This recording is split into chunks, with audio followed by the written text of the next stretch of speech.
क्या Shibra last episode में जाके मरने वाली है। लेटेस्ट एपिसोड का जो टीजर था वो बहुत ही ज्यादा इंटरेस्टिंग था, जहां पर टारगेट अटैक हुआ है भैया शिब्रा के ऊपर और बहुत ही ज्यादा परेशान हो गया शामिर भी कि क्या हो गया है।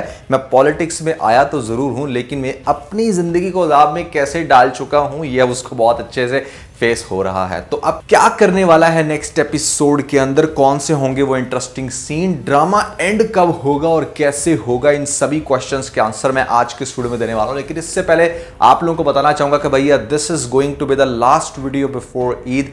होपफुली इसके बाद अब आपको ईद के बाद रिव्यूज देखने को मिलेंगे। और जैसे मैं आपको बताना चाहूंगा कि आज लास्ट डे है पीके लेक्सिस पे 50% ऑफ का जो ईद सेल चल रही है। अगर आप लोगों ने अपने घर के लिए दुनिया के बेहतरीन लग्जरी डेकोर बाय करने तो नीचे डिस्क्रिप्शन में और पिन कमेंट में आपको लिंक मिल जाएगा।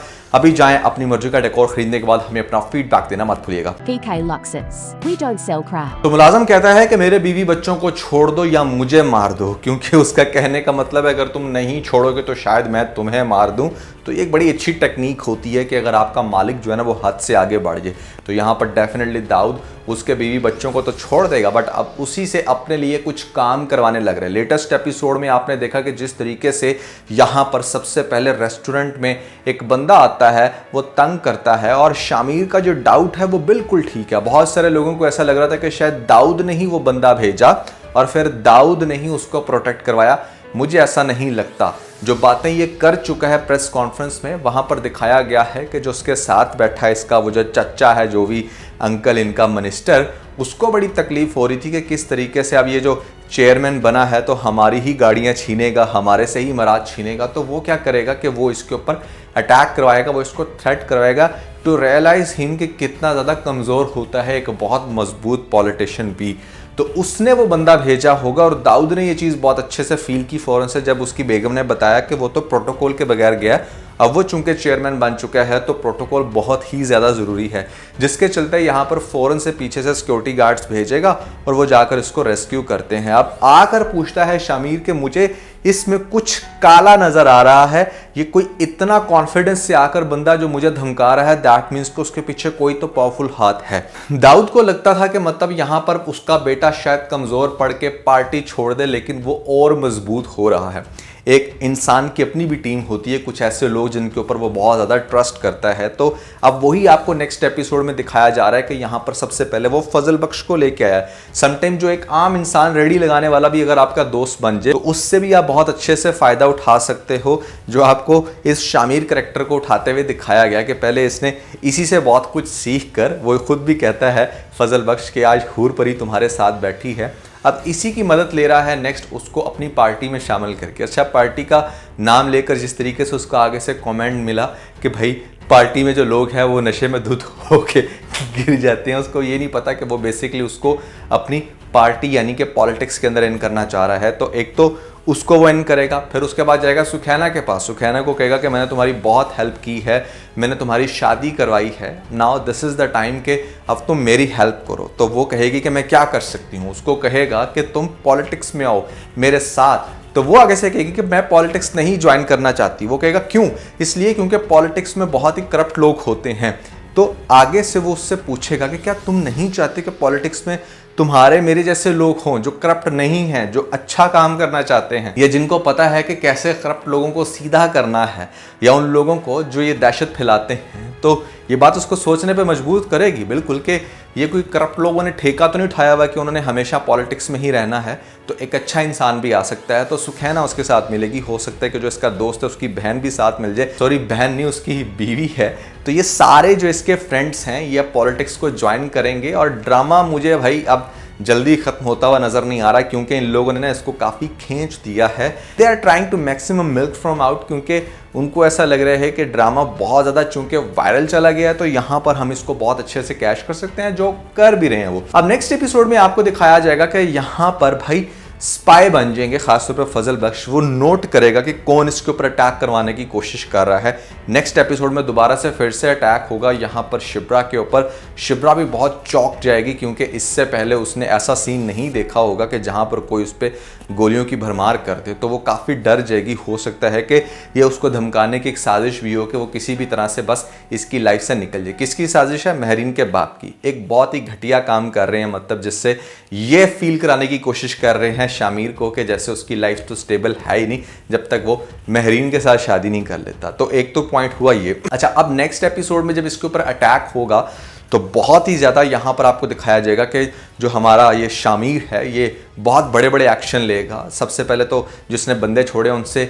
जब पता लगवाएगा तो ये बात निकल के सामने आएगी कि महरीन का बाप इसके अंदर शामिल है और उसके पीछे उसकी क्या चाल है ये भी शामिर को बहुत अच्छे से क्लियर हो जाएगा। जिसके बाद शामिर डायरेक्टली उसके घर जाएगा और घर जाकर उसको फेस टू फेस कहेगा कि आपने जो भी अटैक करना है, मैं इस टाइम आपके सामने हूँ, डायरेक्टली मेरे पे अटैक करें, ये बैक बाइटिंग मत करें, ये जो पीछे से आप वार कर रही हैं ये बुज़दिलों का काम है। आपकी क्या डिमांड है, क्या चाहते हैं, खुलकर मुझे बताएं। तो उसका बाप तब कहेगा कि भाई तुमने मेरी बेटी को जिस तरीके से धुतकारा है, तुम्हें क्या लगता है कि मैं तुम्हें इतनी आसानी से छोड़ दूंगा? तुमने मेरी बेटी का घर बर्बाद कर दिया, उसके सपने चिकनाचूर कर दिए हैं, तो मैं तुम्हें बिल्कुल भी नहीं छोड़ने वाला। तो आगे से शामिर कहेगा कि मैंने कभी भी तुम्हारी बेटी से ये कमिट नहीं किया था कि मैं उसके साथ शादी करूंगा। शर्त लगाई थी, जो शर्त वो बहुत बुरे तरीके से हार चुकी है। उसको लगता था कि शायद शिब्रा मेरे साथ शादी नहीं करेगी, उसके घर वाले नहीं मानेंगे, जबकि ऐसा कुछ भी नहीं हुआ। When you totally lose your self respect, तो उसकी क्या शक्ल होती है वो अगर आपने देखनी हो तो आपके पास ट्रू एग्जाम्पल है यहाँ पर महरीन की सूरत में। महरीन और उसका बाप जो है ना वो बस हाथ धोकर पीछे पड़ गए हैं शामिर के।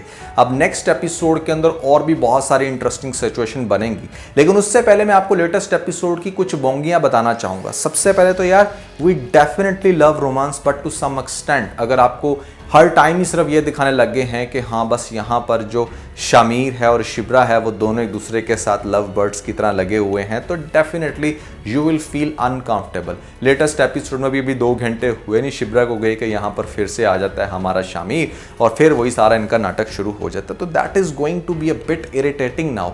आई थिंक कि आपको समझना चाहिए कि इस ड्रामे का जो स्टैंडर्ड है वो बहुत ही सुपीरियर था। अब आप बिल्कुल बोंगे यूजलेस सीन दिखाकर हमें बोर कर रहे हो। फजल बख्श के भी जो सीन है ठीक है, फ़नी तो हैं, बट अब उनके अंदर भी मज़ीद सेंस क्रिएट होनी चाहिए। और ड्रामा, जैसे कि मैं हमेशा से कहता हूँ कि 35 एपिसोड के बाद राइटर को चाहिए कि वो उतना ही इंटरेस्टिंग लिखे जितना वो पहले उसने लिखा होता है, या फिर ड्रामे को रैप अप कर दे, जो नॉर्मली हमारे पाकिस्तानी ड्रामे हो जाते हैं। तो भैया सीन तो चल रहे हैं यहाँ पर कुछ इस तरीके से कि लेटेस्ट एपिसोड के बाद आई रियली वांट कि अब ये ड्रामा ख़त्म हो जाए।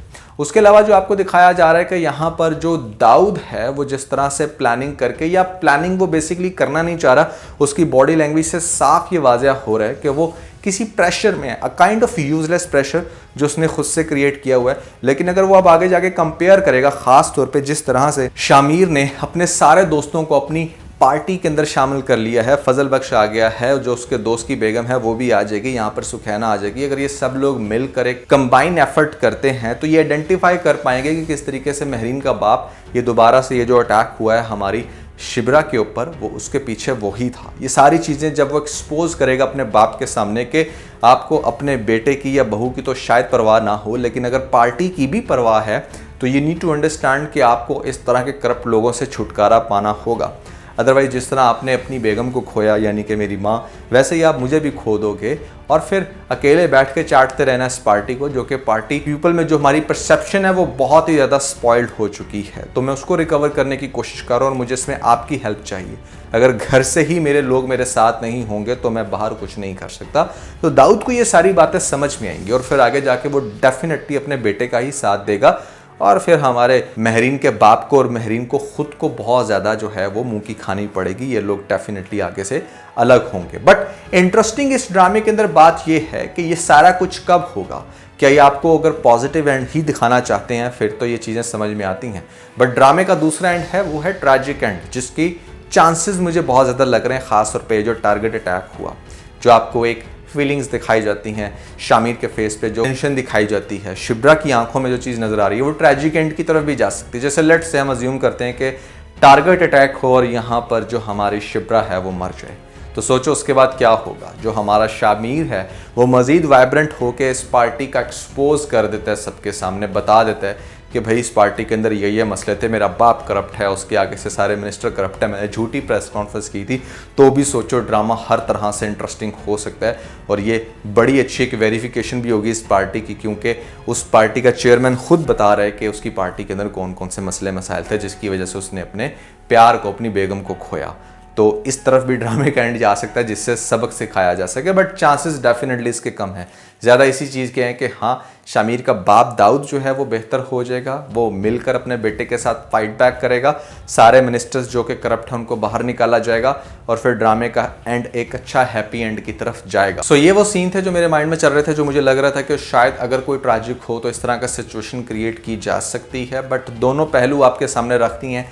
आप लोगों को क्या लगता है क्या हो सकता है, ड्रामा हैप्पी एंड को जाएगा या फिर ट्रैजिक एंड? कमेंट्स में मुझे ज़रूर बताइएगा। और उसके अलावा चूंकि अब काफ़ी लंबी ब्रेक आ रही है, 7 डेज़ का ऑफ है, तो आप लोगों ने मुझे ज़रूर सजेशंस देनी है कि वो कौन से ड्रामे हैं। वैसे तो ईद के बाद अगला रिव्यू इश्क मुर्शिद का ही होगा, लेकिन उसके अलावा कौन से ऐसे रिव्यूज़ हैं जो आप चाहते हो कि जिनको मैं डिस्कस करूं, ड्रामों को आप लोगों को बताऊं, उनके अंदर कौन सी अच्छी बुरी चीज़ें हैं। कमेंट्स में मुझे ज़रूर बताइएगा। काफ़ी नए ड्रामे आ रहे हैं, होपफुली ईद के बाद और बहुत सारे ड्रामे लॉन्च होंगे। Yes, no doubt Pakistani drama industry बहुत बुरे तरीके से सफ़र कर रही है। एटलीस्ट मुझे 1.5 साल तो हो गया, मैंने खई के अलावा कोई इतना अच्छा इंटरेस्टिंग ड्रामा नहीं देखा। इश्क मुर्शिद बेहतर था लेकिन अब वो भी फ्लॉप हो रहा है। तो कौन से ऐसे ड्रामे हैं जिनको लेकर आप एक्साइटेड हो? कुछ मैंने नई लिस्ट भी बताई थी, नए ड्रामे जो हमारे पास आ रहे हैं, उनको भी आप गो थ्रू कीजिएगा। इसके अलावा अगर आप लोगों ने हमारा लेटेस्ट व्लॉग नहीं देखा भैया, जो कि बहुत ही सुपर्ब है, ऊपर आपको लिंक मिल जाएगा, जल्दी से लिंक पर क्लिक करके वीडियो देख के अपना फीडबैक मुझे ज़रूर दीजिएगा।